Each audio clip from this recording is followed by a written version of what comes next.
fire-heated branding irons, we recommend using a propane or MAP gas handheld torch similar to this. Light the torch and hold the brand in the flame to heat up the head. Move and rotate the branding iron to ensure that the entire engraved artwork is heated evenly.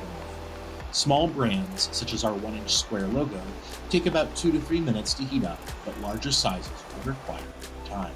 When the brand is hot, the color of the metal will dull slightly. Never heat a brand red hot, as it will be too hot to make good marks and may damage the tool. After heating, test the brand on a piece of scrap wood. Press firmly and count aloud how long the iron is pressed against the material. If the mark is too light, either heat the head more or hold it on the surface for a longer count. If it is too dark, let the iron cool or hold it for a shorter count. After test marking on scrap wood, you are then ready to mark the intended material using the heat level and count you determined.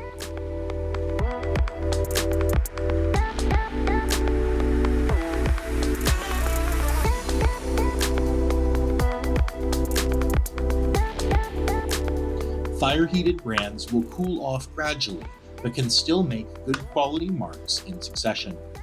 As you brand, the mark will lighten slightly with each use as the iron cools. In this example, the iron was only heated one time and then used to make these 8 branded marks one after the other. By comparison, electric heating tools will hold the brand at a consistent level and can be used for longer periods to mark a greater number of items at one time with more consistent results. Our fire-heated branding irons can be used with electric heating tools if you wish to upgrade in the future. Contact us at sales@brandingirons.com or give us a call Monday through Friday, Pacific Standard Time from 8 a.m. to 4 p.m. to speak with one of our representatives to learn